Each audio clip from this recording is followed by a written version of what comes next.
नमस्कार। मैं डॉक्टर शैलेंद्र कुमार सिंह, राजकीय महाविद्यालय भतरोज खान, अल्मोड़ा। आज का हमारा मुख्य विषय है व्यष्टि अर्थशास्त्र के अंतर्गत मूल्य विभेद या एकाधिकारात्मक मूल्य विभेद की गणना करना। वास्तव में मूल्य विभेद बाजार की वो स्थिति होती है जिसमें एक ही उत्पादक अपने एक ही उत्पाद को दो अलग अलग बाजारों में अलग अलग मूल्य पर बेचता है। जब कोई उत्पादक अपनी एक ही वस्तु को दो अलग अलग बाजारों में अलग अलग मूल्य ग्रहण करे या उपभोक्ताओं से ले, तो इस स्थिति को हम मूल्य विभेद की स्थिति कहते हैं।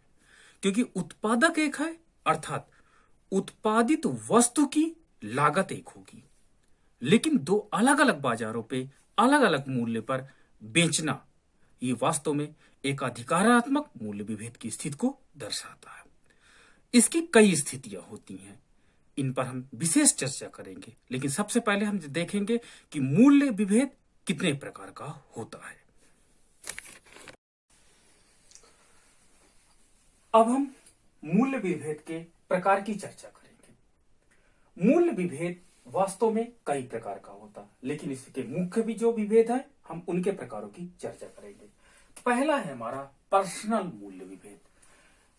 इसके अंतर्गत जब कोई उत्पादक व्यक्ति से व्यक्ति के अनुसार, उनकी आय क्षमता के अनुसार या उनका पब्लिक स्टेटस के अनुसार अलग अलग व्यक्तियों को अपनी वस्तुएं या सेवाएं अलग अलग मूल्य पर देते हैं, तो इसे हम व्यक्तिगत मूल्य विभेद कहते हैं। जैसे डॉक्टर अमीर व्यक्तियों से हो सकता है ज्यादा फीस ले ले, गरीब व्यक्तियों से हो सकता है कम फीस ले ले, और बहुत गरीब व्यक्ति से हो सकता है फ्री में इलाज कर दे। तो इस प्रकार ये व्यक्तिगत स्तर पर मूल्य विभेद किया जाता है। दूसरा हमारा मूल्य विभेद है नेचर ऑफ प्रोडक्ट। वास्तव में उस उत्पाद की स्थिति क्या है। जैसे अगर हम खुली चाय लेते हैं तो सस्ती मिल सकती है, लेकिन इसी चाय को अगर हम ब्रांड में कन्वर्ट कर दे, पर्टिकुलर ब्रांड हो जाए, तो हो सकता है उसका प्राइस बढ़ जाता है। तो इस प्रकार वस्तु की स्थिति कैसी है। अगर हम वस्तु को हो सकता है फुटपाथ से खरीद रहे हैं, जैसे सब्जियां हैं, अगर हम फुटपाथ से खरीद रहे हैं तो उत्पादक उसको सस्ती दे सकता है, लेकिन यदि उसको हम मल्टीप्लेक्स या ऐसी जगह से हम खरीद रहे हैं, शोरूम या अदर जगह से खरीद रहे हैं, तो हो सकता है कि वहां पर उसी वस्तु का मूल्य ज्यादा हो सकता है या कम हो सकता है। तो वास्तव में नेचर ऑफ द प्रोडक्ट के बेस पर भी ऐसा होता है। थर्ड है हमारा जेंडर, स्टेटस, ईटीसी। क्या होता है कि कभी कभी एक नाई को ले लेते हैं। नाई बच्चों के बाल को काटने का अलग चार्ज लगाता है, पुरुषों के बाल काटने का चार्ज अलग होता है, और महिलाओं के बाल काटने का चार्ज अलग होता है। यानी ये वास्तव में लैंगिक विभेद के आधार पर भी निर्धारित होता है। दूसरी चीज स्टेटस क्या है, आप किस स्टेटस से बिलोंग करते हैं, इसके आधार पर भी वस्तुओं का मूल्य अलग अलग निर्धारित किया जाता है। अगला है time of service. Time of service का मतलब होता है कि अगर आप कोई भी वस्तु सामान्य स्थितियों में लेते हैं तो हो सकता है सस्ती मिले, लेकिन अगर आप कोई वस्तु विशेष परिस्थितियों में लेते हैं, मान लीजिए आपको आधी रात को एम्बुलेंस सर्विस चाहिए, तो हो सकता है कि वो चार्जेस ज्यादा करते हैं। लेकिन अगर आपको दिन में नॉर्मल समय पे ड्यूटी टाइम पे आप लेते हैं तो वास्तव में वही प्रोडक्ट का प्राइस कम होगा।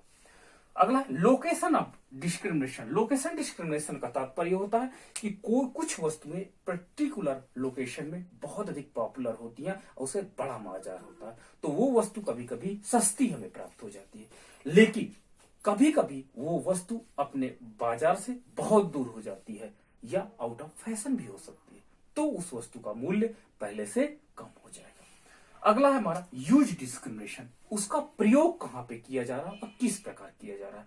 यूज डिस्क्रिमिनेशन का मतलब होता है जैसे ट्रेन है, ट्रेन दिल्ली इलाहाबाद से दिल्ली ही जाएगी, डिब्बे सारे सेम टाइम पे पहुंचेंगे, लेकिन यूज एक जनरल कोच का यूज करना चाहता है तो उसे कम पेमेंट करना पड़ेगा, लेकिन कोई लग्जरियस चीज को यूज करना चाहता है, एसी डिब्बे पे रहना चाहता है, तो उसका यूज ज्यादा है, एक प्रकार से उसकी लग्जरियस चीजों का प्रयोग करना चाहता है, तो वहां पर उसे ज्यादा पेमेंट करना पड़ेगा। तो इस प्रकार हम देखते हैं कि टाइप्स ऑफ प्राइस डिस्क्रिमिनेशन में इतने प्रकार का मूल्य विभेद देखने को मिलता है। अब आइए देखिए इसके औचित्य की बात करते हैं कि एक ही उत्पादक एक ही वस्तु का जिसकी लागत समान है, जिसका वो एकाधिकारी है, उसको दो अलग अलग बाजारों पे अलग अलग मूल्य कैसे निर्धारित करता है, इस बात पर हम चर्चा करेंगे। मान लीजिए दो बाजार हैं, ए बाजार और बी बाजार। ए बाजार की मांग की लोच बेलोचदार है, अर्थात ए बाजार में वस्तु आवश्यक वस्तु है। मान लीजिए शहर में बिजली, शहर के लिए बिजली दैट इज वेरी इंपॉर्टेंट है। अगर वहां लाइट चली जाती है तो लोग बालकनी में खड़े हो जाते हैं। They are waiting for the electricity, वो इलेक्ट्रिसिटी का वेट करते हैं कि तब आ जाएगी तो हम अन्य कार्य करेंगे, जब तक लाइट नहीं आती तब तक। यानी दैट इज कंपल्सरी है कि बिजली उनको चाहिए चाहिए, तो वहां पर इनइलास्टिक डिमांड कर होगा। वहीं दूसरी बिजली गांव के लिए है। मान लीजिए दूसरा बाजार हमारा गांव है, गांव पे यही बिजली वास्तव में लोचदार डिमांड है, अर्थात बिजली आती है तो वेरी गुड, नहीं आती कोई बात नहीं। वो लोग अपनी एक्टिविटी को, जनरल एक्टिविटी संपादित करते, भैंस को चारा डालना, वास्तव में खेत खलियान का कार्य करना, वो वास्तव में उनसे बाधित होता है, लेकिन बहुत अधिक मात्रा में बाधित नहीं होता है।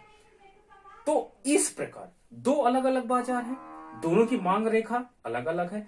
इस प्रकार एक उत्पादक किस तरह मूल्य का निर्धारण करता है, आइए हम इसका देखते हैं कि ए बाजार में वस्तु का मूल्य यानी बिजली का मूल्य कितना रखेगा और कितनी मात्रा में बेचेगा, वहीं बी बाजार में वस्तु का मूल्य कितना रखेगा और कितना बेचेगा। इस प्रकार हम दोनों बाजार की स्थितियों को अध्ययन करेंगे। उसके बाद एकाधिकार कैसे मूल्य का निर्धारण किया और क्या ये औचित्यपूर्ण है, इस पर भी डिस्कशन करेंगे। तो आइए हम रेखा चित्र के माध्यम से मूल्य निर्धारण और उत्पादन निर्धारण का अध्ययन करते हैं।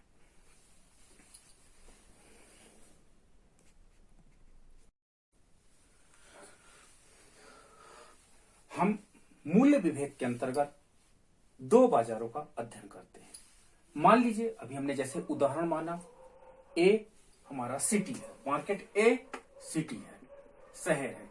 यहां पे डिमांड फॉर बीज जो हमने एक्स कमोडिटी के रूप में मांगा, उसकी मांग की लोच वास्तव में बेलोचदार मांग वक्र है, क्योंकि ये इसेंशियल कमोडिटी है। किसके लिए? शहर के लिए, वालों के लिए।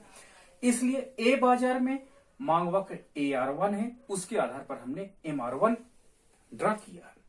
वही दूसरा बाजार है, हमने इसको विलेज मान लिया है। यहां पर हम देखते हैं कि वही बिजली वास्तव में लोचदार कमोडिटी के रूप में बिहेव कर रही है। यहां पर वस्तु आवश्यक नहीं है, बल्कि एक प्रकार से आरामदायक है। क्यों? क्योंकि यहां पर इस पर डिपेंडेंट लाइफ नहीं है। वैसे वर्तमान परिप्रेक्ष्य में डिपेंड होती जा रही है, लेकिन मान के चलते हैं अभी कि डिपेंड नहीं है। इसलिए यहां पे मांग की लोच के देखिए ढाल, जो मांग वक्र का ढाल है, ए मार्केट की अपेक्षा कम ढाल है, जिसके आधार पर हमने MR2 वक्र ड्रा किया है। हमने अब एकाधिकारी क्या करता है? दोनों बाजार के मांग वक्रों का अध्ययन करता है कि शहर में बिजली की आवश्यकता कितनी है और गांव में बिजली की आवश्यकता कैसी है। तो AR1 शहर की बिजली की मांग और AR2 गांव की बिजली की मांग, दोनों मांग वक्रों को जोड़ देते हैं तो हमें AR1 प्लस AR2 दोनों मांग वक्रों को जोड़ने पर हमें संयुक्त मांग वक्र AAR प्राप्त हो जाता है, जिसके आधार पर एक अधिकारी AMR ड्रॉ कर लेता है। अब क्या करता है कि हम देखते हैं कि क्योंकि उसकी सीमांत लागत बराबर है, ये मार्जिनल कॉस्ट है। मार्जिनल कॉस्ट हमने देखा कि marginal cost equilibrium point E पर कट कर रही है। यहां पर E एक अधिकारी फर्म के लिए इक्विलिब्रियम पॉइंट होगा। इक्विलिब्रियम पॉइंट क्यों होगा? अर्थात मार्जिनल रेवेन्यू यहां पर वास्तव में एग्रीगेट मार्जिनल रेवेन्यू यहां पर मार्जिनल कॉस्ट के बराबर है। अतः उत्पादक क्या करेगा? OX बिजली का उत्पादन करेगा। यानी OX क्या है? उसका आउटपुट है। किसका? इलेक्ट्रिसिटी का आउटपुट है। अतः इस इक्विलिब्रियम पॉइंट्स को अब देखिए यहां पर उत्पादन का ही निर्धारण कर लेगा। इस लाइन को ऊपर बढ़ा के मूल्य का निर्धारण नहीं करेगा, बल्कि वो बाजार की मांग के अनुसार मूल्य का निर्धारण अलग अलग बाजारों में अलग अलग करेगा। अब यहां से हम एक रेखा ड्रा करते हैं। रेखा ड्रा करने के बाद देखते हैं कि दोनों बाजार के MR1 और MR2 को किस बिंदु पर काटते हैं।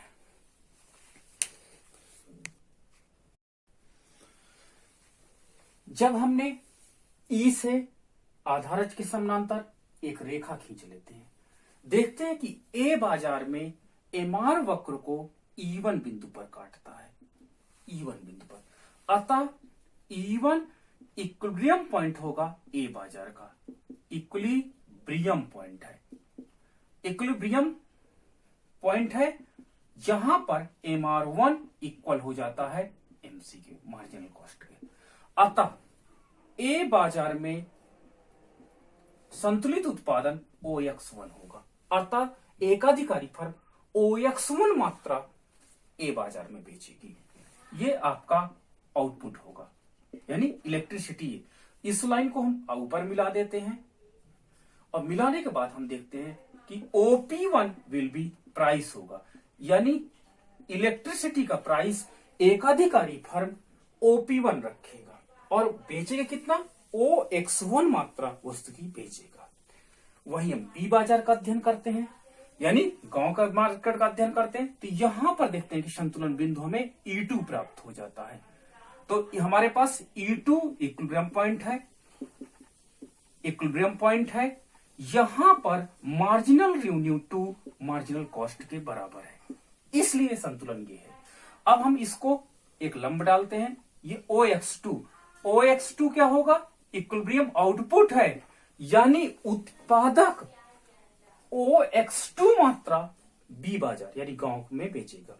देखिए A बाजार की अपेक्षा बी बाजार में अधिक वस्तु बेचेगा और वस्तु का मूल्य कितना रखेगा, OP2, OP2 will be price, ये वास्तव में वस्तु का मूल्य होगा। अतः देखिए कि A बाजार जहां पर मांग की लोच बेलोचदार है, वहां पे वस्तु का मूल्य ऊंचा रखेगा और वस्तु की पूर्ति कम रखेगा। वहीं बी बाजार में वस्तु की मूल्य कम रखेगा और तथा पूर्ति ज्यादा रखेगा।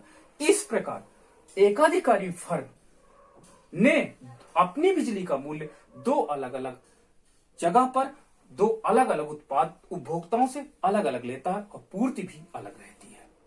अब प्रश्न ये उठता है कि क्या ये औचित्यपूर्ण है कि एक ही उत्पादक अपनी ही एक ही लागत वाली वस्तु को दो अलग अलग बाजारों में अलग अलग मूल्य ले। वास्तव में यह औचित्यपूर्ण है। क्यों? क्योंकि शहरों के लोगों की वास्तव में परचेजिंग पावर अधिक होती है, उनकी क्रय शक्ति क्षमता अधिक होती है in the respect of villagers, गांव के लोगों की। इन लोगों के पास एग्रीकल्चर इनकम होती है जो थोड़ी बहुत होती है, परिणाम स्वरूप ये वस्तुएं नहीं खरीद पाते। दूसरा, लग्जरियस कमोडिटी इनके लिए कभी कभी हो जाती, तो ये इस पे ज्यादा फोकस नहीं करते।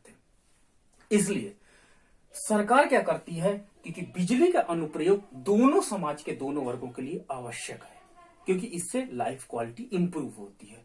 तो हम इनसे, क्योंकि इनको इसका इंपॉर्टेंस पता है, इसलिए इनको हम ऊंचे प्राइस पे दे देते हैं। लेकिन ये समाज का वर्ग मान लीजिए नहीं लेना चाहता, तो इनको अगर हम प्राइस कम कर देंगे तो इनकी डिमांड बढ़ जाएगी। जब ये आदत डाल देंगे, जब ये बिजली के प्रयोग की आदत इनको पड़ जाएगी, जब इनके लिए वस्तु क्या हो जाएगी, वेरी इंपॉर्टेंट हो जाएगी। ये मांग वक्र AR2 ढाल कौन हो जाएगा, ऐसा कोई ढाल मिल जाएगा फ्यूचर में। जब इसके हैबिचुअल हो जाएंगे तो ये भी इस वस्तु का मूल्य देने को तैयार हो जाएंगे। तो हम उत्पादक क्या करेगा, इस मार्केट के लिए भी ऊंचा प्राइस रख देंगे। इस प्रकार समाज के दोनों वर्गों को लाभ मिल जाता है।